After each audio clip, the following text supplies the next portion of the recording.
Todo tuyo, Levi. Gracias, Emilio. Entonces, bienvenidos al coloquio de hoy de física. Entonces, es un placer tener aquí a José Antonio Zapata, que nos va a hablar de datos homotópicos como parte del campo en la red, teoría y práctica. Entonces, José Antonio hizo la licenciatura en física en la UNAM, en la Ciudad de México. Y ya su tema de tesis fueron teorías de redes topológicas. Y luego el doctorado lo hizo en la Penn State University, en Estados Unidos, bajo la asesoría de Jorge Pulin, que también fue mi asesor, pero de postdoc después. Y con Jorge Pulin también trabajó en gravedad cuántica y en general en teorías cuánticas, de teorías de normas. Bueno, ahora trabaja entonces en la UNAM, aquí en el campus de Morelia. Es miembro del Sistema Nacional de Investigadores, investigador titular B en el Centro de Ciencias Matemáticas de la UNAM, como dije. Y bueno, tiene varios artículos publicados, un montón de artículos publicados. Y hoy entonces o sea, siempre ha trabajado en el tema relacionado con la gravedad cuántica, y hoy entonces nos va a hablar de algunos de sus trabajos recientes con Claudio Meneses, Juan Orendián y también Pietro Dall'Olio, que estuvo estudiante aquí. Entonces, bienvenido, José Antonio, y adelante. Bien, pues hola, ¿qué tal a todos? Y sí, por favor hagan preguntas interrumpiendo la plática para que pues entiendan lo que va pasando. Y pues también está Pietro, que es parte de los autores de parte de la investigación. Es una investigación que tiene como una parte en conjunto con Claudio y una parte en conjunto con Juan y otra en conjunto con Pietro. Entonces, si tienen preguntas, pues podría ser que también Pietro ayude a responderlas. Bien, pues comenzamos. Y primero tengo que poner el contexto en el que estoy hablando. Se trata de hacer teoría cuántica de campos y para hacerla, entonces, un paso intermedio es poner un corte, ¿sí? Y ese corte se pone a través de una discretización y entonces el espacio posible de historias, digamos en el patio integral, se vuelve una cosa mucho más chiquita y manejable, ¿sí? Entonces no se vuelve algo discreto, se vuelve un espacio pero finito dimensional donde uno puede tener control sobre cosas en particular, hacer integrales para calcular valores esperados y funciones de correlación, ¿sí? Y después de que uno impone este corte, pues tiene que asegurarse de que la física que uno extrae sea independiente del corte. En cierta forma hay que tomar un límite continuo y ver que los resultados que uno quiere extraer de esta colección de teorías discretas, pues sea independiente de la discretización o converja en cierta forma, ¿sí? Bien, bueno, pues si hablo de teorías de gauge, entonces, ¿cómo se lleva a esta discretización? Pues uno toma una A, por ejemplo, del campo electromagnético, el potencial vectorial, digamos, ¿sí? O si está uno en Yang-Mills, pues el A, que es una conexión ahí, y calcula a partir de ella una cosa que se llama el transporte paralelo, y se puede calcular con una exponencial ordenada en un camino, ¿sí? Entonces, con una conexión y un camino, uno puede hacer transporte paralelo y llevas condiciones iniciales en el camino a condiciones finales, y eso es el dato que uno toma del campo A. Y bueno, entonces resulta que si vas a hacerlo en una red, lo que haces es que no permites cualquier camino, sino solamente caminos que quepan en esa red. Entonces discretizas el espacio de campos de esa manera, como que ignoras todo todo lo demás que no está en la red y solamente te fijas en la red y en el transporte paralelo nada más. Bueno, eso junto con la manera en la que se enlazan todas estas colecciones de teorías discretas, que es el grupo de renormalización de Wilson, esos dos elementos, uno, fijarse en estos transportes paralelos para las teorías de Gauge, y otro, que es el formalismo de renormalización a la Wilson, son el alma de la cromodinámica cuántica en la red, Lattice Gauge Theory en la red, ¿sí? Y también, en cierta forma, con unos elementos más, eso es también parte central de gravitación cuántica de lazos. Bueno, como decía el título, esto va a ser teoría y práctica. En la parte de la práctica no vamos a ver teoría de Gauge porque los ejemplos serían muy complicados y todavía no podemos trabajarlos bien. Además, es mucho más fácil seguir lo que voy a escribir ahorita. Entonces, la práctica es un popurrí entre teoría y práctica, y la práctica va a ser sobre todo con un ejemplo muy sencillo, que no es una teoría de Gauge, es una cosa que se llama un modelo sigma, y va a ser el siguiente. Tiene la interpretación de ser una partícula libre en un círculo que se está moviendo, y lo va uno a tratar con el formalismo de teoría cuántica de campos euclidiana. Entonces, el tiempo corre de 0 a t, pero con condiciones de frontera periódicas. Entonces, eso tiene el efecto de que el tiempo realmente vive en un círculo, ¿sí? Y bueno, después el espacio objetivo, target en inglés, es un círculo, que es donde está la partícula, y puede uno ponerle la estructura de grupo U1, ¿sí? Y entonces este va a ser nuestro sistema. Si alguien no entendió cuál es el sistema, por favor, pregúnteme ahorita, ¿sí? No hay problema. La acción... Tal vez puede preguntar por qué es importante que el tiempo sea periódico. ¿Por qué impones eso? Pues así se hace en esa teoría cuántica de campos euclidiana, y el periodo t pues juega un papel importante ahí, está relacionado con beta, ¿sí? Entonces no es por alguna otra razón uno después estaría interesado en hacer ese t irse a infinito. Entonces, pues en cierta forma podrías tú decir que estoy poniendo todo en una caja, pero en una caja con condiciones de frontera periódicas. Sí, gracias. Eso es todo, pero es común hacer esto en teoría cuántica de campos euclidiana. ¿Sí? Y entonces, pues juega un papel como el inverso de la temperatura esto. Bien, pues la acción en el sistema clásico es nada más esta S que está aquí, es el momento angular de la partícula al cuadrado, bueno, integrado, ¿no? Esa es la acción clásica que uno usaría para describir el movimiento de una partícula libre en el círculo. Si solamente es su puro momento y es el término cinético y no hay un potencial, ¿sí? Pero bueno, pasa que uno sabe que hay más de una acción clásica que describe las mismas ecuaciones de movimiento, ¿no? Entonces, en la cuántica, uno pues debería de considerar todas las acciones posibles que son compatibles con las simetrías y los grados de libertad. Entonces, resulta que uno puede sumarle una cosa que se llama la carga topológica y tener S más la carga topológica a la acción clásica, sin la I, ¿no? S más teta veces la carga topológica.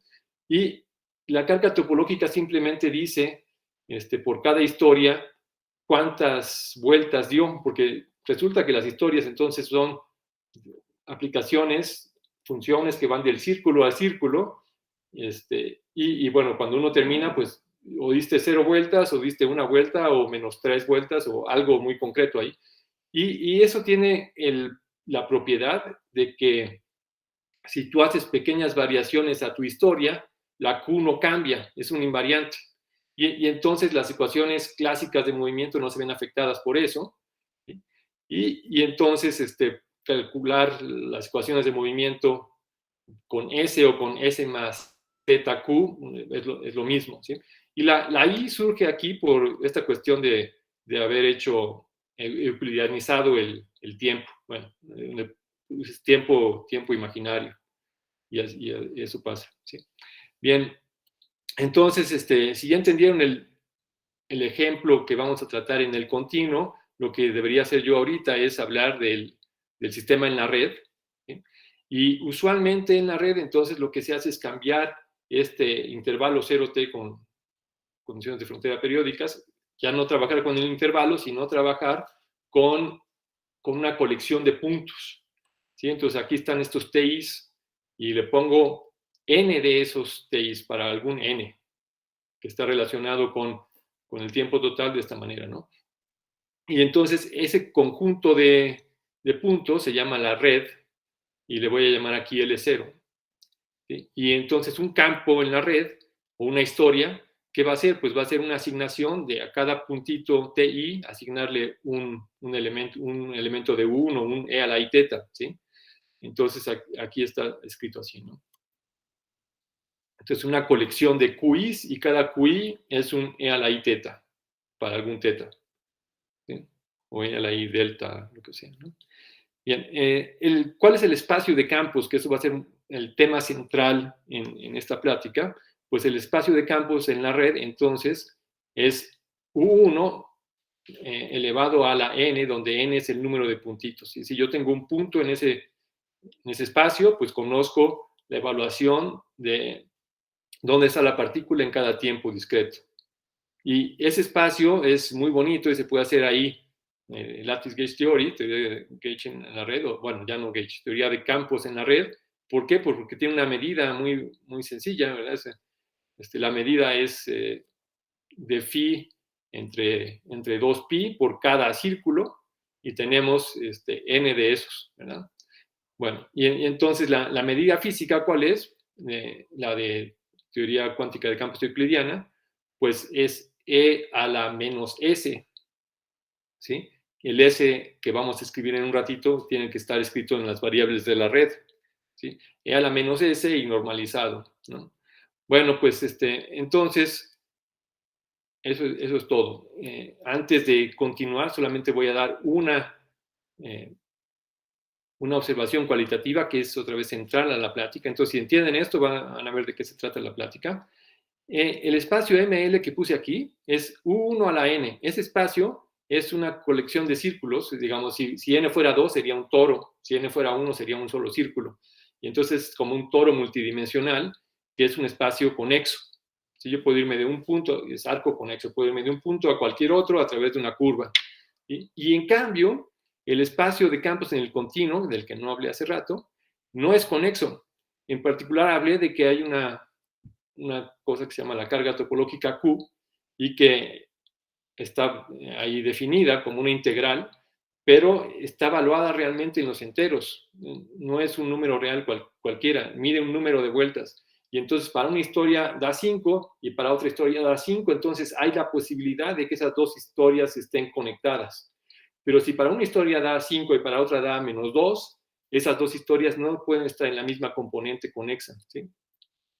Y resulta que hay, uno puede ver en dónde está evaluada esta carga topológica y está evaluada en los enteros. Para cada entero hay una colección de historias que satisface tener esa carga.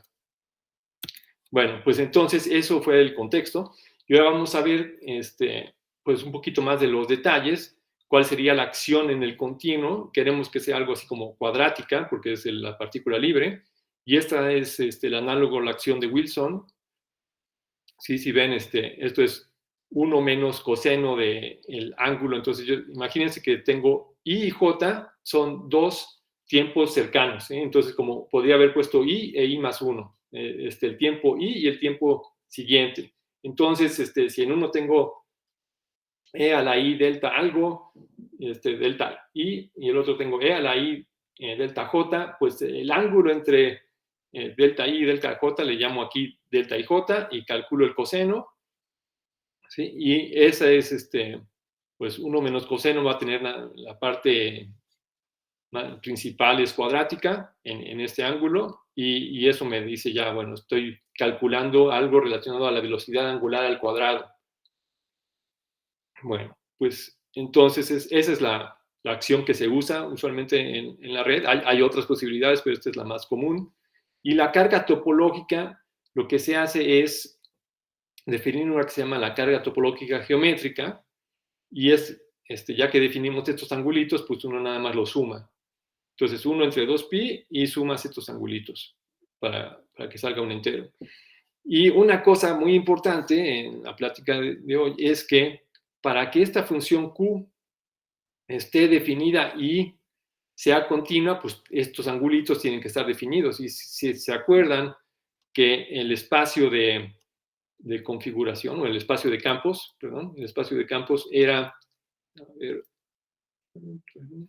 el espacio de campos es U1 a la n, ¿sí? Entonces tengo dos, tengo TI y TI más 1, a cada uno le corresponde un ángulo, un elemento de U1, más que un ángulo, un elemento de U1, entonces tengo dos, y tengo que poder decidir cuál es la diferencia entre ellos, ¿sí? De manera continua. Y para hacerlo, entonces, tengo que quitarle una parte al espacio de configuración, espacio de campos.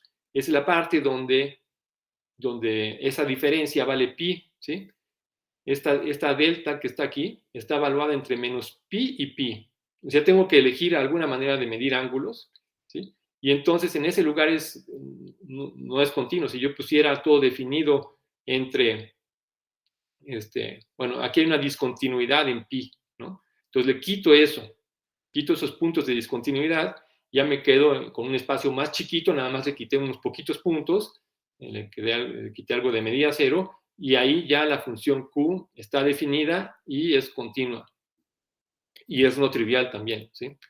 Bueno, pues entonces sigo, y ahora voy a regresar a Lattice Gauge Theory. ¿Por qué cambié de lo del círculo a Lattice Gauge Theory? Bueno, porque en Lattice Gauge Theory resulta, por ejemplo, si vemos teoría de Gauge en dimensión 2 y con el campo U1, otra vez va a parecer exactamente lo mismo, solo que no se los voy a explicar esta vez con calma, ¿sí? En vez de eso estoy describiendo la partícula en el círculo. Bien, y hay sectores topológicos también ahí, ¿sí? Y vamos a ver en un ratito cómo es que pasa eso, ¿sí? Antes voy a dar características cualitativas de teoría de Gauge en la red. Y primero es que es enormemente exitosa. En particular, pueden hablar de las masas de las partículas elementales. Y bueno, lo que pueden calcular son ciertas energías o cocientes de energías, entonces cocientes de masas de las partículas. Y lo hacen con gran exactitud y van al laboratorio y todo funciona muy bien, ¿no? En la parte de los puntos discutibles, que son ligeramente discutibles nada más, no son grandes problemas, conceptualmente sí se ven como partes que no están terminadas, ¿sí? Hay una cuestión que ya vieron, la carga topológica que definí hace rato. Bueno, se puede definir también una carga topológica en las teorías de Gauge, y es difícil calcularla, hay que hacer algunas cosas así como quitar unos puntos, como lo hice hace rato, ¿sí? Y a partir de la carga topológica se define una cosa que se llama la susceptibilidad topológica, y si uno quiere construir, bueno, cálculos teóricos para las masas de las partículas, hay unas que llevan una corrección relacionada con esa susceptibilidad topológica. Y bueno, calcular eso en la red lleva sus problemas, ¿sí? Hay otras maneras de ver esto mismo también, pero bueno. Otra cosa que pasa es que cuando uno va del continuo a lo discreto y tienes materia fermiónica, poner fermiones en la red no es nada trivial. Involucra unas elecciones, y si lo hace uno de manera como sin mucho cuidado, pasa un problema que se llama que los fermiones se doblan. Por cada dimensión hay dos familias más, entonces queda una cosa bastante rara, y se puede componer bastante. Vamos a ver un poquito de esto. Bueno, estos problemas en Lattice Gauge Theory, en la gravitación cuántica también pasan, como que se heredan directamente. Una cosa que es clara, que, bueno, físicamente no le importa a uno gravitación cuántica en 2D, pero teóricamente sí. Y esa debía ser una teoría trivial en cierta forma, porque la acción que está involucrada se convierte en un invariante topológico. La acción de la gravitación en 2D, pues nada más mide la característica de Euler del espacio donde uno está trabajando, ¿no? Entonces debía ser trivial, pero las cosas no salen bien si uno lo hace así nada más, ¿sí? Bueno, otra cosa es que si uno quisiera acoplar a la gravitación con materia, pues como no entendemos bien los fermiones, pues habría problemas ahí. Y pasa que estas soluciones que hay en Lattice Gauge Theory para QCD, cuando uno las trata de llevar a gravitación, no funcionan tan bien porque las teorías, bueno, gravitación cuántica no está terminada, pero se espera que si acaso hay un límite continuo, si convergen las cosas, pues el punto crítico asociado con ese límite continuo no puede ser uno trivial, uno gaussiano, tiene que ser otro distinto. Y entonces, justo lo que funciona, las composturas de estos ligeros problemas que funcionan para QCD, no funcionarían para gravitación cuántica. Entonces, como que nos quedaríamos anclados con esos problemas. Bueno, voy a ir un poco más rápido. ¿Qué pasa con esos problemas? ¿De dónde vienen? Pues justo vienen de lo que dije hace rato. Mientras que en el continuo, el espacio de campos se puede ver muchas veces como una unión disjunta de infinitos sectores topológicos que están desconexos entre sí. El espacio de campos en la red, el espacio de campos para Lattice Gauge Theory ya no estaría como el grupo a la N0, donde N0 es el número de puntitos. Ahí más bien tiene que ver con el número de líneas, y después en cada puntito hay una transformación de gauge, entonces sería algo así, pero de todas maneras este es un espacio conexo. Y la carga topológica, bueno, pues es una cosa evaluada realmente en los enteros. Entonces, si estás en un espacio conexo, esas funciones tendrían que ser constantes, ¿sí? Si son consistentes, ¿sí? Y lo que se hace en vez de eso, vamos a ver, es otra vez cortar el espacio de campos, como lo dije hace rato. Otro problema es entonces la parte de los fermiones. Pues resulta que el operador de Dirac cambia drásticamente en el continuo decía yo que el espacio de campos tiene varias componentes conexas, entonces se construye el operador de Dirac de una manera en una componente y otra manera en otra componente conexa, y eso lleva a diferencias cualitativas. Bueno, en la red, como decía yo, las soluciones de estos problemas 1 y 2 son que se recorta el espacio de campos, como lo ilustré hace un momento, ¿sí? Y quitando unos poquitos puntos. Bueno, y ahora vemos que la solución a esos problemas, que es quitar unos pocos puntos, trae unos efectos secundarios, digamos. Si uno estaba interesado, por razones nada más como estéticas, en que al ir del espacio de campos en el continuo al espacio de campos en la red, que esa aplicación fuera continua, pues bueno, ya pasa que no es continua. Entonces, como que estéticamente está feo, pero eso no les importa a los físicos tal vez, ¿no? Pero resulta que eso justo es la semilla de lo que pasa ahorita, que esas discontinuidades llevan a que se viole una propiedad fundamental de teoría cuántica de campos constructiva, que es que si uno empieza a hacer teoría cuántica de campos en vez de con la integral de Feynman, de E a la I acción, en vez de eso tienes E a la menos acción, hiciste ahí un cambio en el tiempo y tienes que ver cuándo sí tu teoría está relacionada con una teoría cuántica de verdad, ¿no? Con el tiempo real, no imaginario, ¿sí? Y entonces eso se vale en una bola de condiciones de un teorema, se llama, de un teorema de reconstrucción, y una de las más importantes, o la más importante, se llama la positividad ante reflexiones. Bueno, pues esa positividad ante reflexiones de teoría cuántica de campos constructiva se viola en la red, ¿sí? Y se viola en la red justo solamente cuando haces estos cortes, cuando cambias el espacio de campos en la red por uno en donde le quitaste unas cosas y donde la acción se vuelve discontinua y esas cosas, bueno, eso lleva a esta enfermedad de que se viole la positividad ante reflexiones, y eso actualmente se ve como que algo que no importa mucho porque, bueno, aunque tengas tú una teoría en la red donde se viola la positividad ante reflexiones, si te vas al límite continuo y de repente como que se viola menos y menos, y en el límite ya recuperas la positividad ante reflexiones, pues no hay problema, porque entonces tu teoría en el continuo sí será una teoría cuántica de verdad. Pero entonces, si ven este pasaje al continuo, se vuelve una cosa mucho más sutil de lo que era antes de hacer estos cortes. Antes de hacer este corte, la teoría era positiva ante reflexiones, uno no le importaban los sectores topológicos, y entonces era una teoría positiva todo el tiempo para cada lattice spacing, para cada medida de la discretez de la red, ¿sí? Entonces, mientras vas haciendo la red más y más fina, nada más tienes que preocuparte de que todas las propiedades bonitas que tenía tu teoría en la red se sigan satisfaciendo, ¿sí?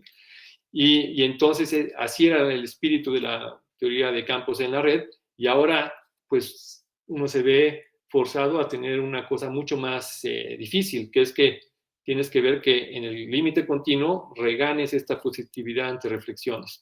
Bueno, pues vamos a revisar los fundamentos de por qué pasa eso, por cómo fue que llegamos a tener que quitar unos puntos del espacio de datos de campos en la red, y vamos a revisar cómo fue que llegamos a eso. Bueno, pues en el continuo, el transporte paralelo, que es el que les dije que era el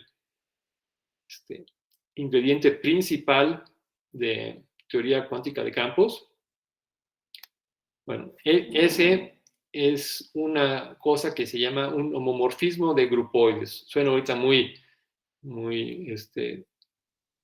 complicada la cosa, pero no es tal, ¿sí? O sea, va de caminos a elementos del grupo. El transporte paralelo, después de que tienes un camino, te dice cómo transportar condición inicial, condición final, y eso lo hace dándote un elemento del grupo de gauge. Bueno, pues resulta que si yo tengo dos caminos que se pueden concatenar, o un camino dividido en dos, la primera mitad y luego hago la segunda mitad, entonces el transporte paralelo resulta de componer estos dos elementos de grupo, ¿sí? Entonces lleva concatenación de caminos a multiplicación en el grupo. Eso es un homomorfismo. Es un grupoide porque no todos los caminos se pueden concatenar. Si tengo uno aquí y luego otro por acá, pues no se pueden pegar, ¿sí? Y bien, entonces eso es la esencia de lo que tenemos. Y cuando vamos a lo discreto, nos quedamos con eso, pero en vez de usar todo el grupoide de caminos en M, nos vamos a un subgrupoide que tiene la propiedad de ser discreto, ¿sí? O sea, si yo tengo un camino en la red, no lo puedo modificar ligeramente. Esos caminos en la red, ahí están, y para ir a otro tengo que dar un salto. Bueno, entonces esa fue la esencia de la discretización. Y la discretización es como, por ejemplo, si yo tuviera un espacio que es la esfera que aquí pongo, sí, espero que sí la vean, y mi cursor está ahí sobre la esfera, pues yo la voy a discretizar, la quiero hablar de funciones sobre la esfera en la computadora, y para eso pues no puedo manejar en la computadora toda la esfera, entonces pongo un arreglo de puntos tal vez al azar en la esfera, x1 hasta xn, y me quedo solamente con la lista de puntos. Si me quedo solamente con la lista de puntos y los escribo y me voy y se los doy a otro colega, aquí está la lista de puntos que representan la esfera, y no les digo nada más, pues no queda realmente casi nada de la esfera, ¿sí? Y estudiar funciones sobre esta lista de puntos no tiene nada que ver con estudiar funciones sobre la esfera. Y hay otras maneras mucho mejores de discretizar a la esfera. Una es, por ejemplo, esta que tiene 4 puntos, que es un tetraedro. ¿Y cuál es la diferencia? Pues además de los puntos que son estos vértices, también hay unas líneas que juntan a los vértices que se consideran cercanos, y después hay unas caras que juntan a las aristas que se consideran cercanas. Entonces hay dos relaciones más, y esas ayudan a que ya se vea como una esfera como una cosa discreta que representa la esfera. Otra que tiene más puntos es esta que está aquí. ¿Sí? Y bueno, esa idea no se usa en teoría de gauge en la red, no se usa como se podría usar. ¿Sí? Perdón, José Antonio, ¿te puedes hacer una pregunta muy básica? Sí. Una red en ese contexto que es un conjunto de puntos con unas líneas que las conectan o qué es una Sí, red? pues, mira, en la red, en teoría de gauge en la red, entonces, si es gauge, entonces sí hay unas líneas. Hay unos puntos y unas líneas. Pero después, para ir de una línea a otra línea, o después, si tú quisieras ver, si tu red está en 3 dimensiones, un arreglo de cosas que tenga que ver con dimensión 3 no se usa. En la acción, sí participan un poco unas cosas que se llaman las plaquetas. ¿Sí? Y eso salva parte, o sea, por eso funciona Lattice Gauge Theory, porque en la acción tiene a las plaquetas, ¿sí? Pero no tiene nada más, no tiene otras cosas. Entonces, yo no estoy diciendo aquí que Lattice Gauge Theory esté todo mal, sino que a la hora de calcular cosas topológicas, no le salen bien algunas cosas porque no están usando todo lo que podrían usar. Y al fin de cuentas sí les salen bien unas cosas, esas cosas que voy a investigar aquí, si hacen el recorte del espacio de campos. Pero aquí voy a promocionar una idea distinta. ¿Sí? Entonces, en la red, para Lattice Gauge Theory sí participan unas líneas, donde es el transporte paralelo. ¿Sí? Pero entonces no participan tanto las pues, cosas que den cercanía entre las líneas. ¿Sí respondí bien? Sí, sí, entonces sí entiendo bien cuando estás en la red y calculas esos grupos de homotopía, únicamente puedes usar una curva que conecta dos puntos, por ejemplo, no puedes elegir un punto intermediario, no puedes variar el punto sobre la curva que conecta los dos puntos, o sí Sí, sí, puedes. sí. A ver, cuando voy a calcular en lo que estaba antes, perdón, el transporte paralelo que está aquí, entonces tengo una curva que necesariamente tiene que estar en la red, ¿sí? Ah, Y, y no importa mucho realmente si tengo el punto final, inicial y final fijos, podría yo pensar que tengo puntos intermedios, pero eso no cambia nada el transporte paralelo total. Lo que no puedo hacer, y es importante que no se puede hacer, no puedo perturbar la línea. ¿Sí? ujú, Voy a desconectar mi computador un ratito. Entonces tengo esta línea así, y en la red está fija, ¿sí? Y no la puedo enchocar así como dice así, ¿no? ya, Este movimiento así no lo puedo hacer. Nada más va de estar fija así a hacer un cuadradito así, ¿no? Y ya, ya. Esos son todos los movimientos que se pueden hacer como brincos, ¿sí? Y no hay ningunos datos asociados a esos brincos, ya. ¿sí? Entonces, a ver, continúo, Gracias, sí. ¿sí?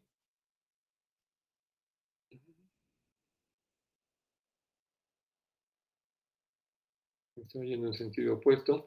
Bien, entonces, lo que hacemos nosotros es que, y esto fue la parte inicial que comenzó el proyecto, fue con Claudio Meneses, que teníamos, por ejemplo, este camino gamma que está aquí, y teníamos este otro camino eta, que tiene el mismo punto inicial y final, que están aquí en amarillo. ¿Sí? Y entonces, además de considerar estos caminos que se vuelven como un conjunto de vértices en el espacio de caminos, ¿sí? Tengo un camino y luego tengo otro camino, voy a tener un simplejo de caminos, ¿sí? Que aquí hay una S de simplejo. Bueno, para cada punto que está en este simplejo que está aquí en negro, pues voy a tener un camino distinto que va de aquí para acá, ¿no? Y entonces, mientras recorro este punto negro desde la esquina superior hasta la esquina inferior, entonces tengo un simplejo de caminos. Y lo que vamos a hacer nosotros es justo eso, vamos a agregar, aparte de tener vértices en el espacio de caminos, vamos a tener simplejos de dimensión 1 de caminos, como este que puse aquí, y también simplejos de dimensión superior.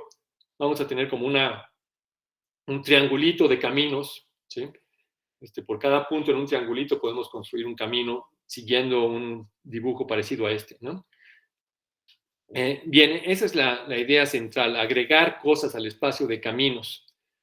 Y después vamos a tener que seguir teniendo una teoría en la red donde no caben infinitos datos, solamente caben pues, datos que te llevan a una teoría en dimensión finita, ¿sí? No dimensión infinita.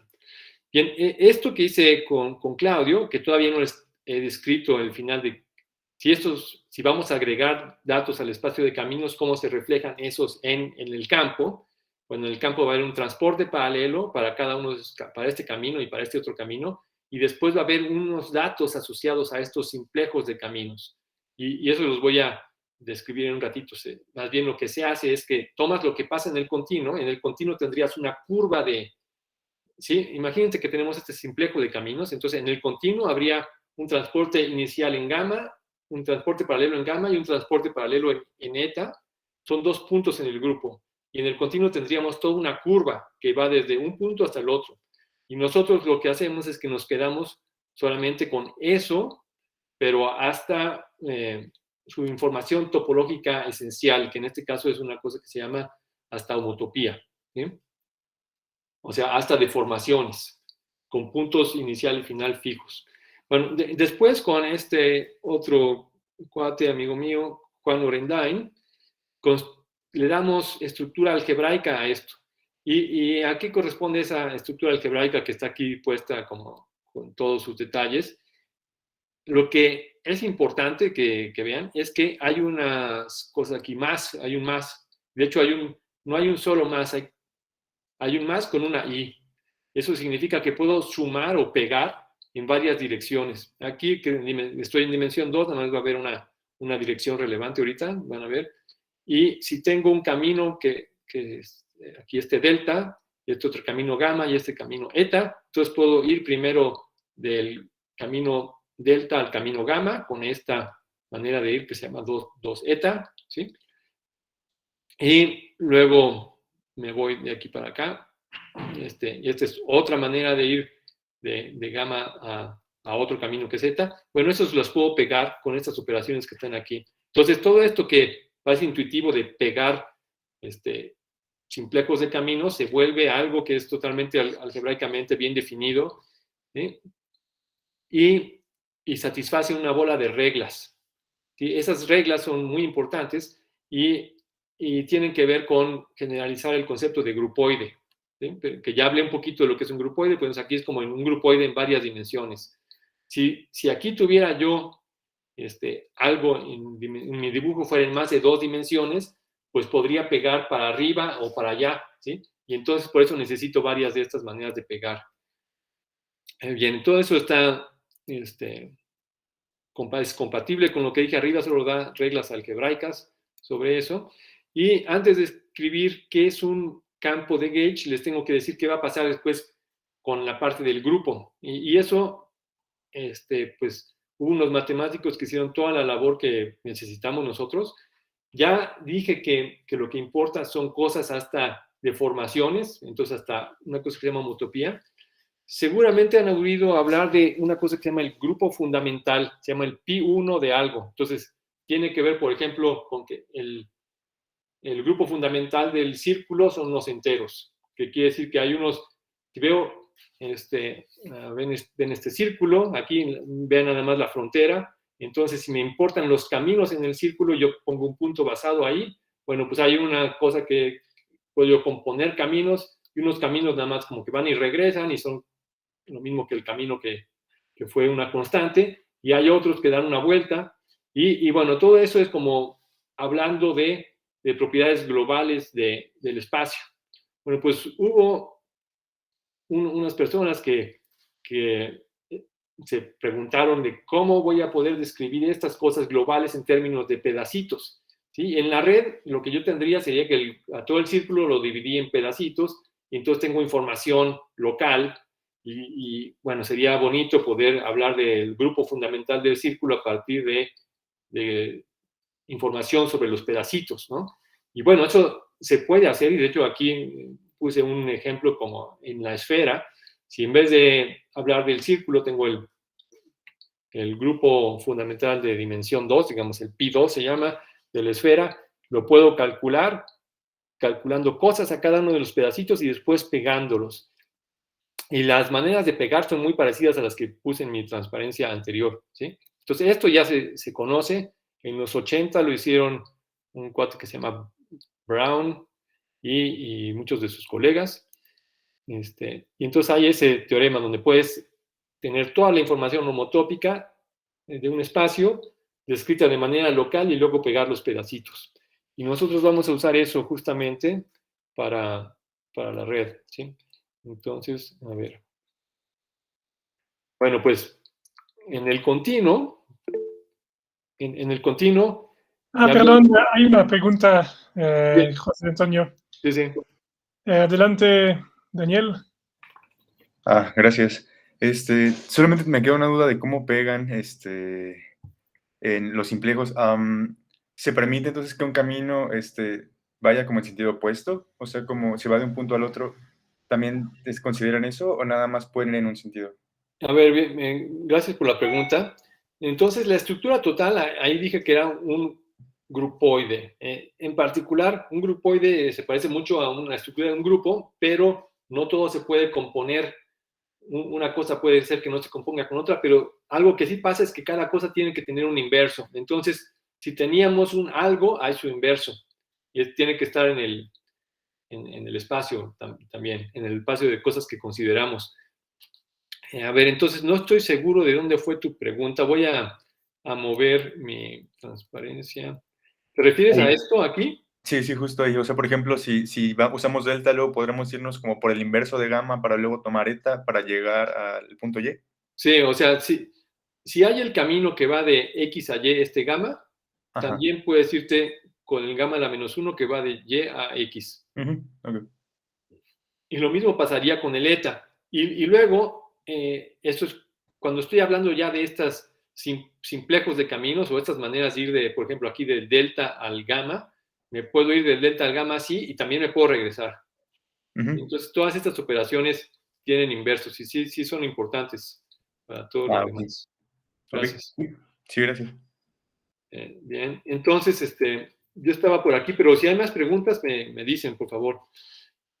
Bien, entonces, en el continuo, vamos a recordar qué pasa en el continuo, íbamos de caminos en M al grupo, ¿sí? Que daban el transporte paralelo, y eso era un homomorfismo de grupoides que además de todo, de ser grupoides, también tenían una propiedad de continuidad, ¿sí? O sea, además de ser un G, digamos, U1 o SU2, además de ser un grupo, también son variedades, ¿verdad? Hay nociones de cercanía. Y también en los caminos de M, en el continuo, puedo yo tener, otra vez, puedo tener esto así y lo puedo deformar ligeramente y bueno, hay esa estructura de estar cercanos, son espacios topológicos. ¿Sí? Bueno, pues resulta que un campo extendido en la red, que es lo que les voy a definir ahorita, lo que hace es que va a llevarme la información de los caminos aquí a información en el grupo, como lo hace la teoría de red usual, y le va a agregar datos extra a los relacionados con estos simplejos de caminos que dije ahí, pero los va a hacer solamente esos datos extra que vamos a poner, solamente va a ser hasta homotopía, usando estas herramientas de Brown y los demás, ¿sí? Entonces, lo que decía hace rato, ¿sí? Si yo tengo este transporte paralelo correspondiente a gamma y a eta en el grupo, bueno, en el continuo había toda una curva. Bueno, en la red no me voy a fijar en toda esa curva de caminos, sino nada más en esa curva hasta homotopía, ¿sí? Y si después, no solamente tengo esos caminos, sino en el continuo podría ser que hubiera más de una deformación del camino. Podría ser que esa deformación fuera de dimensión 2, ¿sí? Y tener como un 2 simplejo de caminos. Entonces tendría como un punto a otro punto y tal vez otro aquí para hacer un triangulito y tendría todo el triángulo completo en el continuo. Bueno, en la red, cuando me vaya a la red, no voy a poder poner todos esos datos en una discretización porque necesito ir a algo descrito por un conjunto de campos, un espacio de campos de dimensión finita, y lo que hago entonces nada más es complementar eso con información de dónde está esa superficie de camino, de superficie en el grupo, hasta deformaciones, ¿sí? Entonces, justo lo que hace el campo extendido en la red es que habla de caminos hasta deformaciones y lo lleva al grupo hasta deformaciones. Entonces, ahorita no puedo ser más concreto,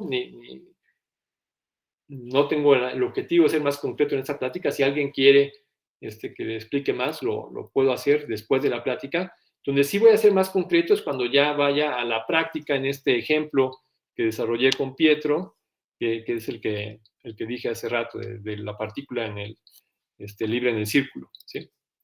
Bueno, pues entonces eso es lo que va a ser el campo extendido, ¿sí?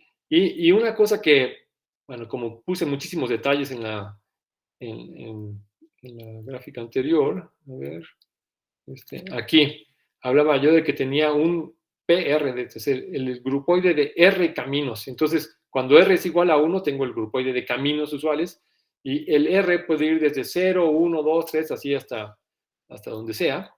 Estos son cosas que desarrollé con Juan, y nada más, cuando R es igual a 1 es relacionado con lo que hice con Claudio, y cuando R igual a 0 tengo algo que es aún más sencillo de lo que tenía antes, y se convierte en el espacio de campos del modelo sigma. Son 0 caminos, es decir, son puntos, ¿sí? Bueno, pues entonces, justo lo que estoy haciendo con Pietro tiene que ver con modelos sigmas, que los podemos pensar como 0 caminos, ¿sí? Y entonces, lo que vamos a estudiar va a tener que ver con homotopía y no tanto con la propiedad de grupos, pero a ver, voy a continuar. Eso es un poco abstracto, pero si tienen preguntas, regreso. Solamente si tienen preguntas. Voy a dar un ejemplo más concreto para dejarme de cosas tan abstractas y tengamos en mente una teoría de gauge en dimensión 2 con grupo U1. Pueden pensar, por ejemplo, que esa variedad de dimensión 2 es tu esfera, por ejemplo, ¿sí? Y entonces imagínense que tengo transporte paralelo en una curva gamma y transporte paralelo en una curva eta, ¿sí? Como dije aquí. Entonces, esto ya, si ven aquí, hay una U1 que se ve un poquito, ¿sí? Este dibujo que tengo es en el grupo U1, que tiene la topología del círculo, ¿verdad? Los puntos son E, A y teta, identificando 0 y 2pi, si quieres. Entonces, el transporte paralelo en gamma, aquí lo pongo en rojo, y el en eta lo pongo aquí en azul. Y puede haber una deformación de estos transportes paralelos que corresponda a caminar entre el gamma y el eta, que resulte en esta curva C, ¿sí? Y bien puede ser que esa misma deformación de la curva, el campo lo lleve a que sea esta curva C', ¿sí? No sé si lo están visualizando, pero imagínense ustedes que tengo transporte paralelo desde aquí hasta acá, y esta es la curva gamma, y desde aquí hasta acá, esta es la curva eta, y en medio, pues mientras voy de aquí para acá, lo que estoy haciendo es cambiar el camino, y lo que se siente es la curvatura de la conexión, ¿sí? Si estoy en el electromagnetismo, digamos, lo que estoy sintiendo es que la integral de línea de A, pues cambia de aquí para acá, y eso ¿con qué tiene que ver? Pues tiene que ver con la curvatura de A, que es el B, el campo magnético, ¿no? Bueno, pues entonces, esta cosa que pasó aquí, la C, corresponde a que hay un campo magnético débil, y la otra, la C', corresponde a que el campo magnético es mucho más fuerte que el inicial, ¿sí? Entonces, de hecho, tiene el mismo punto inicial y punto final, pero uno dio una vuelta completa antes, ¿sí? Entonces, ahí tengo con mucho campo magnético. Esto lo que está sintiendo es efectos de la curvatura, ¿sí? Bueno, entonces, el transporte paralelo, les decía yo que lo que hace es llevar caminos a esto, ¿sí? Y ya visto de manera más abstracta, entonces es un homomorfismo del 1 grupoide de homotopía del espacio de caminos. A ver, entonces el espacio de caminos sus puntos son caminos, y después ya vi que esos caminos están organizados de una manera donde hay cercanía entre caminos, ¿sí? Bueno, si me fijo yo en caminos hasta homotopía, que es lo que hace esta cosa que está aquí, bueno, eso lo traduzco a irme al lado derecho, es lo que hace mi nuevo transporte paralelo extendido, bueno, si tengo un camino hasta homotopía, bueno, un conjunto de caminos hasta homotopía, tengo un camino inicial y uno final y todo. Bueno, pues al punto inicial le corresponde un elemento de U1 en este caso, ¿sí? Y al punto final le corresponde otro punto en U1, y después también digo, eso que está aquí se llama el grupoide fundamental, digo la clase de homotopía. O sea, si yo tengo esta curva que va del rojo al azul, nada más la C, pues me acuerdo de esa curva, pero no en sus detalles, solamente hasta homotopía. Por ejemplo, otra que hiciera así y se regresara, está en la misma clase que C, ¿sí? Entonces, eso es lo que hace el transporte paralelo extendido, ¿sí? Y resulta que además de acordarse de estas cosas de homotopía, pues todavía recuerda esta cosa que teníamos antes en lattice-Gauge-Theory y en el continuo también, que es que si concateno caminos, pues se va al producto en el grupo. Entonces, resulta que además de que tengo la información homotópica, pues resulta que no se olvida esto de que U1 es un grupo, ¿sí? Entonces tiene estos dos aspectos. Entonces, digamos, lattice-Gauge-Theory se acordaba muy bien de que el U1 era un grupo y de que yo puedo concatenar caminos, y lo que estoy agregando es información sobre si deformo caminos, qué pasa, y lo meto a un objeto matemático donde solamente ve eso hasta homotopía, hasta deformaciones. Un momentito.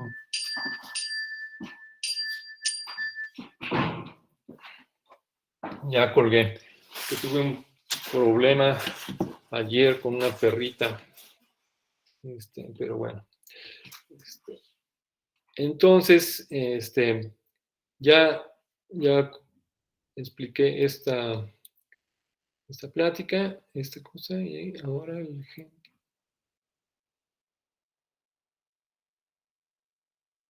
Bueno, entonces en el continuo, ya dije qué pasa en el continuo. Aquí tengo esto. En el continuo sobre la esfera, que fue lo que les dije hace rato, el espacio de campos, resulta que uno sabe que el espacio de conexiones no tiene que ver con un espacio base nada más, tiene que ver con un haz sobre el espacio base, ¿sí? Y cada vez que tienes un haz, el espacio de conexiones una conexión se puede parametrizar por una forma, no sé qué más, y entonces el espacio resulta ser un espacio afín, una cosa muy sencillita, ¿sí? Bien, pues esa cosa muy sencillita, ocurre para cada haz. Y lo malo es que sobre la esfera hay muchísimos haces U1. De hecho, hay un haz por cada entero, ¿sí? Y bueno, eso es lo que pasa en el continuo. Y eso también lo vamos a recuperar nosotros, luego les voy a explicar cómo, con los campos extendidos. Bien, en el ejemplo que tenemos ahora, que son la partícula en el círculo, bueno, pues ahí tenemos el espacio base, se llama el círculo S1, y el espacio objetivo es otro S1, y el espacio de campos otra vez es un conjunto que tiene varias componentes conexas, y cada uno de esos, bueno, son distintos números de enredamiento del campo. ¿Sí? Entonces, por eso se parece a esto. Voy a decir rápidamente, bueno, voy a preguntarle a cualquiera de los organizadores cómo voy de tiempo. Ya me queda poquito, ¿verdad? Sí, yo creo que unos 10 minutos tal vez. Sale, entonces esta parte me la voy a saltar, nada más digo que hay una explicación de mi trabajo en mi trabajo con Claudio, donde vemos explícitamente cómo es que de los campos extendidos en la red podemos recuperar un haz, ¿sí? Y entonces justamente esa era la motivación de definir campos extendidos, poder recuperar a partir de un campo en la red un haz, como se puede hacer en el continuo. Pero entonces esto me lo voy a saltar. Si alguien quiere que se lo explique, se lo explico después, ¿sí? Y regreso ahorita entonces a la parte de la práctica, ¿sí? Bueno, el ejemplo con Pietro es este. Sí, ya describí bastante de esto. Y ahora, ¿qué va a ser el campo extendido? Pues no solo me voy a fijar en el espacio en la red con sus puntos para cada tiempo TI, sino también va a haber un espacio de segmentos, ¿sí? Entonces, si tengo I y J tiempos vecinos, pues entonces voy a quedarme con el intervalito desde TI hasta TJ, desde T1 hasta T2, desde T2 hasta T3, para todos esos, ¿sí?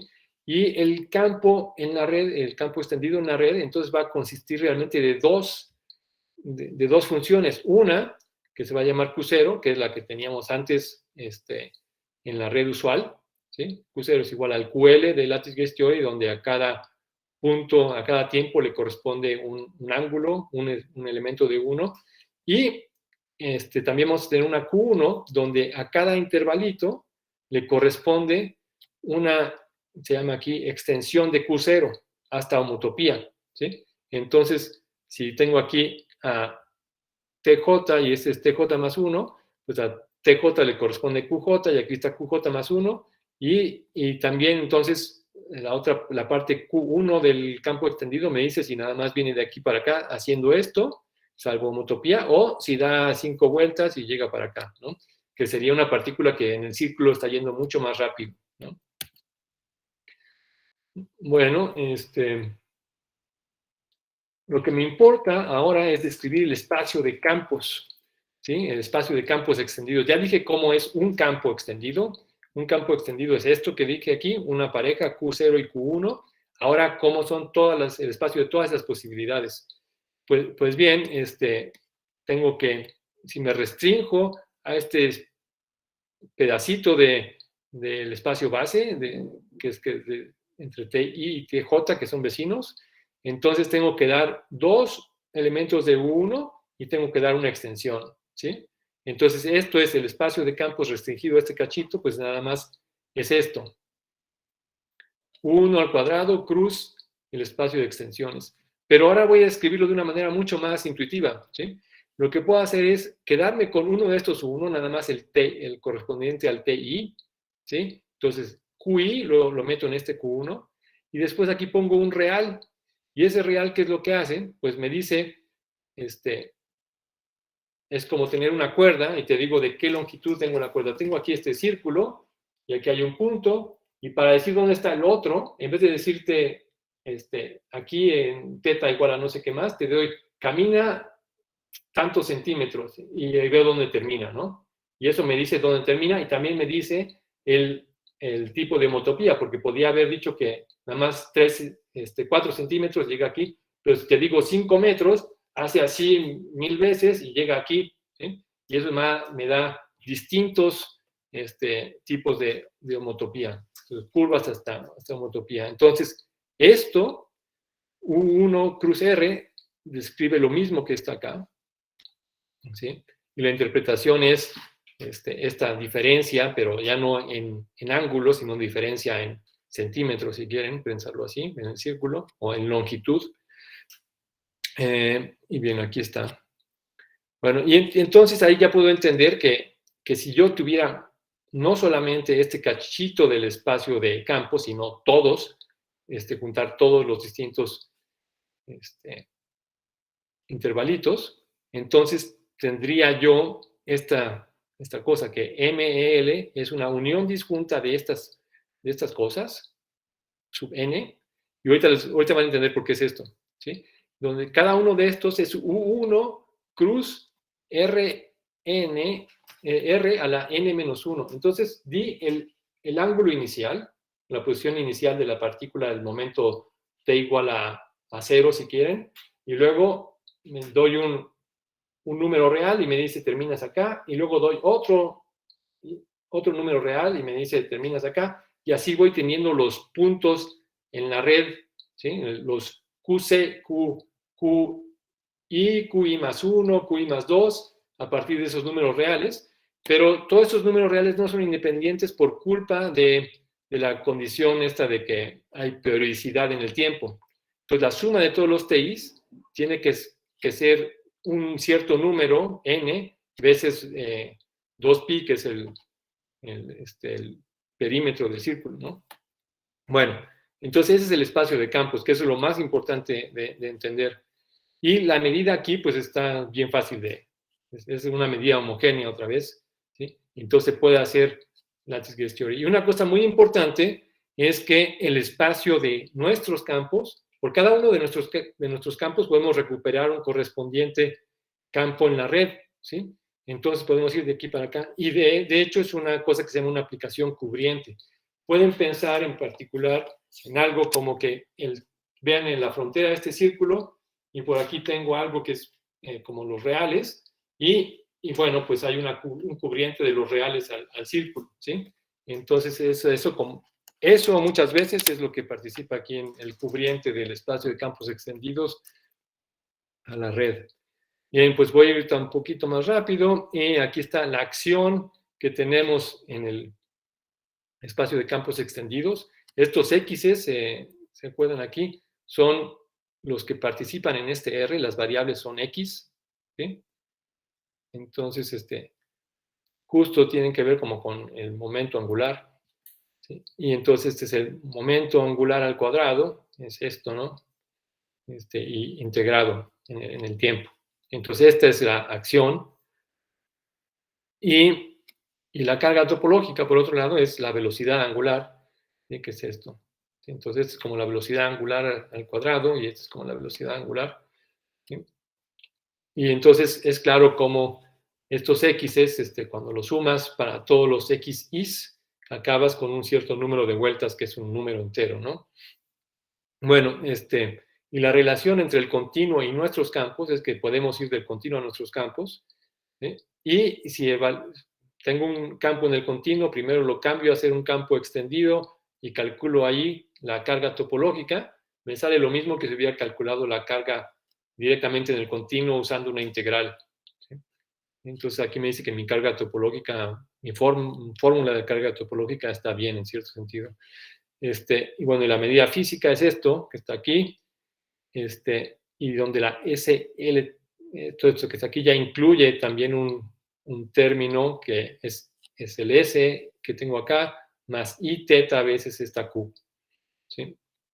Bueno, esto, si lo uso en mi espacio, que de campos extendidos, pues podría yo integrar, podría yo irme hacia, como había dicho yo, que mi espacio era un cubriente del otro espacio, ¿sí? Este es el cubriente de esto. Pues tengo una medida aquí, la puedo llevar aquí con el push forward por esta aplicación. Y en teoría de campos eso se entiende muy fácilmente. Así que aquí tengo variables extra y lo que hago es integrar esas variables extra. En la integral sobre caminos, integro primero esos grados de libertad que no están acá y termino con algo que ya es una función de partición, si quieren, aquí, ¿sí? Bueno, y eso resulta que nuestra medida termina siendo algo ya conocido que se llama la gaussiana periódica de Villain. Y también en dimensiones más altas eso corresponde a algo que se llama la medida del núcleo del calor, ¿sí? Entonces, bueno, si quieren luego en las preguntas puedo explicar esto un poquito más. Bueno, para las observables, ¿qué es lo que vamos a medir? Pues vamos a medir dos cosas. Una que no es nada que ver con cosas globales, solamente con cosas locales. Por ejemplo, si me importa la energía y otras cosas, pues debo ir a la función de 2 puntos, la función de correlación, ¿sí? Y la mido aquí. Y si quiero medir cosas topológicas, pues mido se llama la susceptibilidad topológica, que resulta de calcular el valor esperado de Q al cuadrado, ¿sí? Y para que escale bien hay que dividir entre la longitud del círculo, ¿sí? Entre el tiempo. Esas dos cosas son las que medimos y las medimos en simulaciones numéricas que hizo Pietro. Y por ejemplo aquí está esta susceptibilidad topológica medida usando la red, ¿sí? Y por otro lado lo azul, la curva azul, son los cálculos exactos en el continuo. Y aquí uno debía de quedarse con el ojo cuadrado de que cómo puede ser que en la red me quedan estas cosas exactamente prediciendo lo que pasa en el continuo. Y eso pasa porque resulta que nuestra acción esta que teníamos acá, es lo que se llama una acción perfecta, ¿sí? Y también la acción de beeline en la red resulta ser una acción perfecta, ¿sí? Bueno, sí, entonces aquí hay para distintas redes, y también aquí esto es el T, la longitud del círculo, ¿sí? Y esto también tiene que ver la L pequeña con cómo se hace el update, ¿sí? Bueno, esos detalles los podemos responder después, ¿sí? Bien, y esto que está acá es la función de correlación, y otra vez, pues sale exactamente como en el continuo, justo por esto que les decía yo. Y también hicimos otro ejemplo donde el U1 se cambiaba por ser este grupo más complicado, que es SO3. Lo complicado es porque es no abeliano, y hay otras complicaciones, pero es no abeliano, y además de todo, resulta que el sector topológico lo veíamos porque el círculo tiene un grupo fundamental, y resulta que aquí también el SO3 tiene unas curvas no contractibles, pero si las recorres 2 veces, se hacen contractibles. Entonces el pi1 de SO3 es Z2, que tiene 2 elementos, y además pasa que si recorres una curva no contractible 2 veces, se vuelve contractible. Y otra vez vemos que perfectamente le damos a esta cosa, porque también la medida del núcleo del calor resulta ser perfecta para estos modelos sigmas, ¿sí?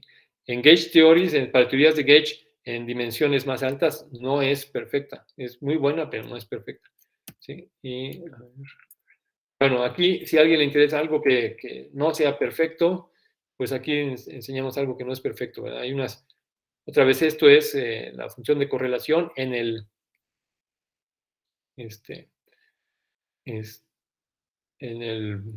círculo, digamos, pero en vez de medirlo en el círculo, cambiamos al círculo por un subgrupo discreto, aquí con n, el número de puntitos que hay, ¿sí? Y entonces, los negros para Z7, y eso es para Z8, esto es para Z10, y bueno, aquí mientras la n va aumentando, se parece más al círculo completo, y entonces esto se va pegando más, ¿sí? Y algo que es muy importante es que no se puede en general refinar esto que hicimos aquí. Teníamos un subgrupo discreto de esto, y por ejemplo, si hubiera tenido yo el SO3, pues hay unos subgrupos discretos que no se pueden refinar tan bonito como se refinó esto aquí. Hay un número finito de discretizaciones de estas, del SO3. Bien, para la susceptibilidad topológica, usando U1, resulta esto, que está muy interesante. ¿Y por qué es interesante? Pues porque hay unas que están exactamente sobre la curva del continuo, y hay unas que no. Y entendemos cuáles sí y cuáles no. Y en particular, miren que unas de las más baratas, que son estas con n igual a 2, están aquí exacto sobre la curva, ¿no? Y eso tiene que ver con que la condición de que queden sobre la curva es una condición muy sencillita de divisibilidad entre el número de puntos en la red y el número n minúscula. Bueno, aquí ya creo que estoy en el sentido contrario. Bueno, pues consecuencias cualitativas de hacer este cambio a campos extendidos, pues ya había una antes de que definiéramos nuestros campos. Resulta que la prueba de no confinamiento del fotón, ¿sí? Entonces, en QCD, el gluón está confinado, y eso está muy bien para QCD, pero la misma lattice gauge theory como que tendría que explicar por qué los fotones sí se ven en la naturaleza, ¿no? Y hay una prueba matemática totalmente rigurosa de que el fotón en nuestras dimensiones no se confina, y esa usa no la acción de Wilson, sino la acción de Beeline, o la acción de Heath-Kernel, y usa esencialmente como si estuviera trabajando con los campos extendidos, porque usa ahí un entero que aparece que justo mide números de vueltas de cosas, ¿sí? Y bien, eso lo usan implícitamente, ahí lo usan, ¿sí? Bueno, otra cosa que pasa es que esta aplicación que va de campos al continuo a nuestros campos extendidos, esta ya se vuelve continua. ¿Se acuerdan que era antes discontinua y eso traía problemas? Y más aún, si me fijo no en todo esto, sino nada más en las componentes conexas. Este espacio está dividido en componentes conexas, este también. pues la acción inducida esta, pues es invertible, resulta. Entonces, estamos capturando todo hasta nivel de componentes conexas.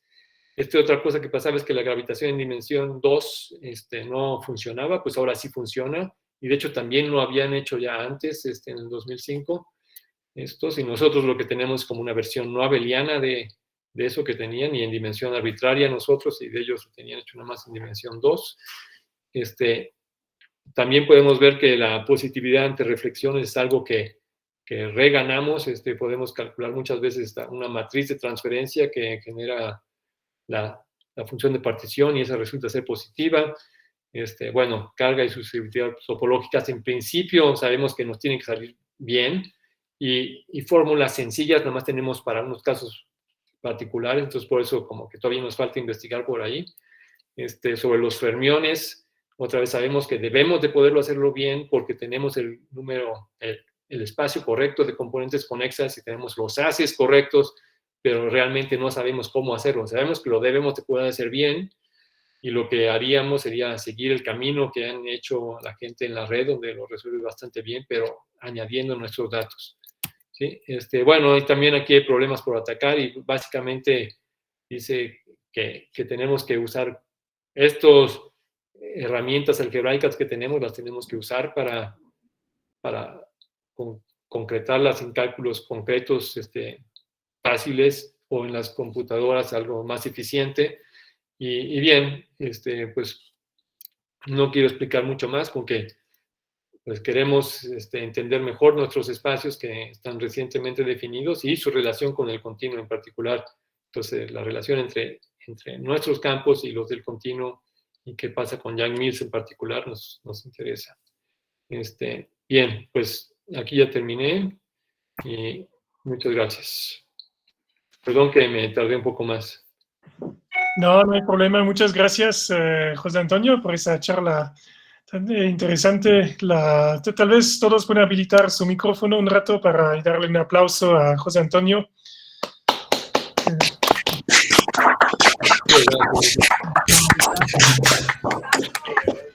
Bueno, antes se escucha un poco más real la audiencia, Sí. se hace un poco menos abstracta, sí. Entonces, bueno, ya hubo muchas preguntas durante la charla, pero si tal vez alguien tiene más preguntas, adelante. Entonces, sí, adelante, Guillermo. Hola, gracias, Oliver. Hola, José. Hola, ¿qué tal? Antonio. No sé si podrías poner otra vez como la diapositiva 14, creo que era, donde hablabas un poco de tus transportes paralelos extendidos. ¿Es aquí? Ajá, sí, mi pregunta va más como el sentido de, ¿tienen noción de poder hacer como un transporte autoparalelo? O sea, me refiero, ¿hay algo en las geodésicas en este espacio, en especial en ellas o algo? Sí, no, pues mira, realmente la relación entre geodésicas y transporte paralelo es que, bueno, si la conexión de la que está hablando uno es la que viene de la métrica, de Levi-Civita, entonces estamos hablando ya por lo menos de objetos parecidos, ¿sí? Entonces, si estoy hablando de esos, el transporte paralelo, sí se puede calcular. Hay unas fórmulas, bueno, unas maneras de pensar muy bonitas en términos de hacer el transporte paralelo en cada curva, la que sea.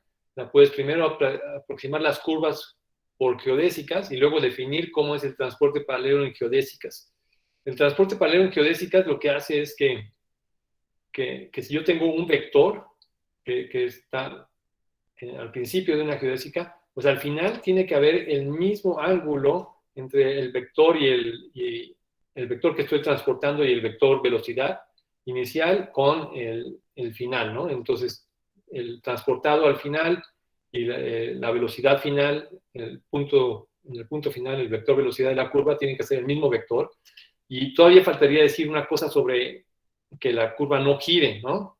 Porque el ángulo no es suficiente para todo. Y eso se hace porque en particular uno pide que no haya torsión, o sea, como que el transporte paralelo no vaya dando vueltas así.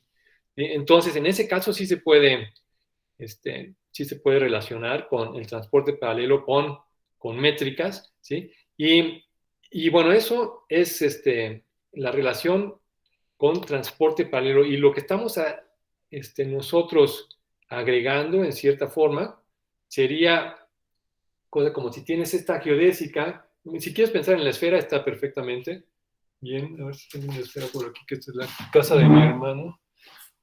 Tiene... Bueno, mira ya. Aquí hay una esfera. Bueno, esta esfera, entonces, yo puedo pensar que está aquí el polo norte, ¿no? Y me bajo por meridianos aquí, entonces puedo hacer unos triángulos que están todos llenos de, bueno, que los lados son geodésicas, ¿sí? Y entonces el transporte paralelo, si yo voy alrededor del triángulo, tiene que ver con que regreso rotado y esa rotación tiene que ver con el área del triángulo, ¿no? Bueno, pues lo que estamos haciendo nosotros es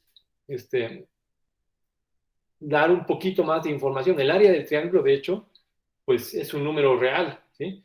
Y tú podrías imaginarte que, pues en vez de darte, no sé, 2 centímetros cuadrados, te da muchísimos metros cuadrados y tiene que ver con que, pues hubiera habido muchísima curvatura aquí, ¿no? Nosotros lo que estamos añadiendo es eso. Estamos añadiendo esto de cuántas vueltas dio. Si me fui de aquí para acá y yo sé que resultó rotado por un ángulo teta, pues mis datos que estoy dando en esta plática me dicen si fue teta o teta más n veces 2pi y me calcula ese n. ¿Sí? Bueno, ¿te respondí o me fui por otro lado?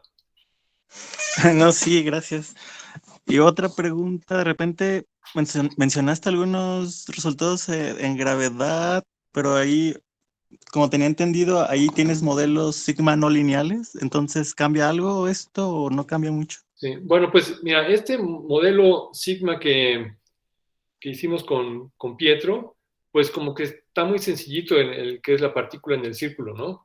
Aunque estoy en el círculo en cierta forma es prácticamente lineal, pero también enseñamos datos sobre trabajar no con ese modelo, sino con el del cuerpo rígido, cuando el espacio target es SO3. Si tienes SO3, pues la interpretación es que estás hablando del movimiento del cuerpo rígido en términos rotando alrededor de su centro de masa, ¿sí? Y bien, pues lo que tenemos ahí ya es un modelo sigma no lineal y sí, pues no cambia nada. La acción, hay que poner la acción adecuada y la que estamos usando es la acción del núcleo del calor, que es algo muy parecido a una gaussiana, ¿no? Entonces, si bueno, el espacio de campos es como muchas copias del grupo y con algo más, ¿sí? O el espacio cubriente ahí. Y entonces debes de pensar que el cuerpo no se mueva corresponde a la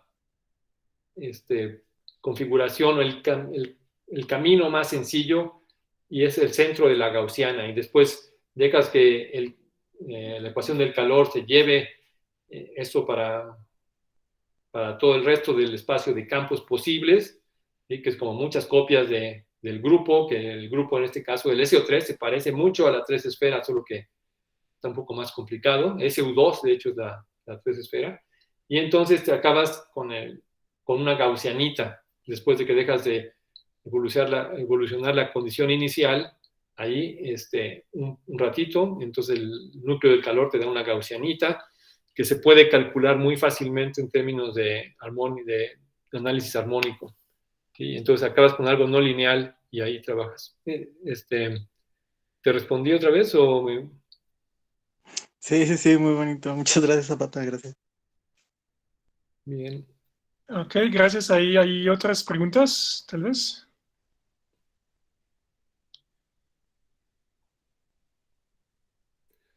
Bueno, antes, si no hay muchas preguntas, por favor, ojalá que haya más, pero Pietro fue responsable de, pues, tanto de gran parte de la teoría de esto que hicimos en modelo Sigma, como de todas las simulaciones. ¿Sí? Entonces, que quedaron bastante bien. Si vieron ahí las gráficas. La- Yo tenía una pregunta, sino que tal vez está relacionada con lo que preguntó Guillermo antes, pero o sea, si vi bien, al final dijiste que ya la gravedad, o sea, pueden cuantizar la gravedad en dos dimensiones, bien, ya que Sí. pero ¿qué tal en 3 y 4? ¿Se puede En 3, descartar o? mira, a lo que me refería es que hay esta propuesta general de hacer gravitación cuántica que se llaman los modelos de espuma de spin. Y Ajá. si querías hacer cuantización siguiendo esa técnica particular, con los métodos usuales, entonces fracasas. Y fue lo que vieron Rovelli y Oriti y Especial en el 2005. Entonces fracasas en dimensión 2 rotundamente, debía quedarte algo simple y te queda algo que no captura la característica de Euler, entonces te queda algo mal, ¿no? Y ellos mismos lo compusieron, ahí poniendo, y nuestros datos, nuestros campos extendidos que incluyen homotopía justo son una generalización de lo que hicieron ellos, ¿sí? Y entonces se lo pones eso a la misma estrategia de modelos de espuma de spin y te queda ya algo bien hecho, ¿sí? En dimensión 2. En dimensión 3 resulta que la gravitación es muy simple, pues como lo sabes bien, que la cuestión es que no hay grados de libertad locales. Si tú ves una solución de gravitación en dimensión 3, no la puedes perturbar ligeramente para que te dé otra solución. Como que toda la riqueza de dimensión 3 tiene que ver con cosas globales. Sí. Entonces aquí ya en los modelos de espuma de spin, sin incluir lo que tenemos nosotros, funcionan perfectamente. Y de hecho el modelo de espuma de spin más antiguo es uno que se llama el modelo de Ponzano-Reye, que es como una cuantización del cálculo de Reye en cierta forma, y que también es compatible con los modelos de espuma de spin actuales. Bueno, pues eso funciona bien sin tener nuestras cosas extras. No estorban, nuestras cosas extras son extra y entonces no estorban. Y para ir a dimensión 4, pero en dimensión 3 sí hay unas cosas especiales cuando uno tiene condiciones de frontera especiales, ¿sí? Por ejemplo, si en dimensión 3 tienes el grupo de Lorentz, el SO21, resulta que sí hay cosas topológicas que tienen que ver con si tienes una rebanada de Cauchy, digamos, entonces ya estás trabajando en dimensión 2 y ahí ves que importa el pi1 del grupo. Y el pi1 del grupo SO21 es otra vez algo no trivial. Hay un circulito por ahí, ¿no? Entonces ahí tenemos datos nuevos, no los hemos capitalizado en decir esto pasa, ¿no? Pero ya nos han pedido que ver si podemos decir algo sobre eso y todavía no lo he hecho. Pero sí debe de haber algo ahí en gravitación en dimensión 3. En dimensión 4 sabemos que tiene que haber algo muy parecido a esta carga topológica que vimos, porque el grupo SU2, que es con el que trabaja la mayoría de la gente, y también después el SO31, si quiere, también tiene hereda parte de esto, pero es bastante distinto porque es no compacto, pero imagínate que fuera SU2 el grupo. SU2 es topológicamente la 3 esfera. Y entonces lo que participa en tener una posible carga topológica para teorías de gauge sería, por ejemplo, si estuviéramos haciendo una teoría de gauge en S4, pues ahí habría un número de enredamiento otra vez, porque el S4 uno lo divide otra vez en dos hemisferios, cubres al S4 con el hemisferio sur y el hemisferio norte, y se intersectan en una 3 esfera, y entonces toda la parte topológicamente no trivial tiene que ver con una aplicación de la 3 esfera a la 3 esfera, y otra vez hay como un número de vueltas ahí, entonces tiene que aparecer una carga topológica también en ese caso, ¿sí? Entonces, como tal vez no es tan relevante como lo que pasa en dimensión 2, que es lo único que pasa, aquí en dimensión 4 pasan cosas locales y esta cosa global, pero sí hay cosas que deben de aparecer.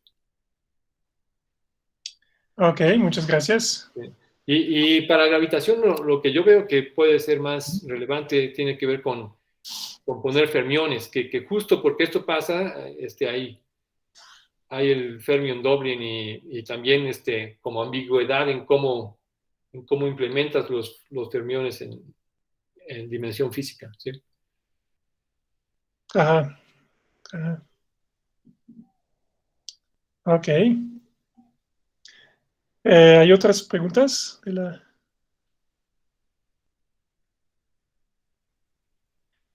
Ok.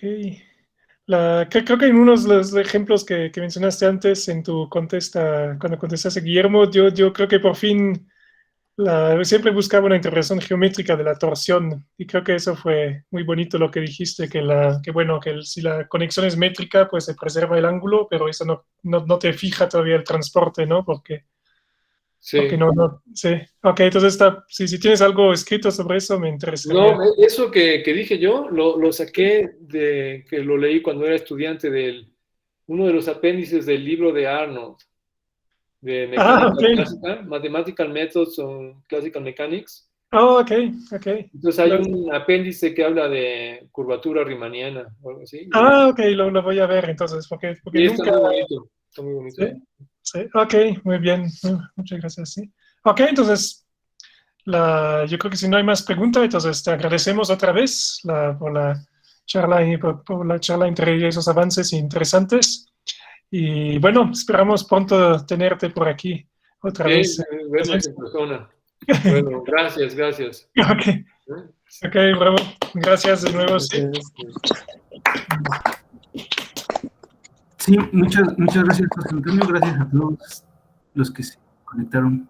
Bien, hasta luego. Ok, Hasta luego. hasta luego. Chao, hasta luego. Gracias. Gracias.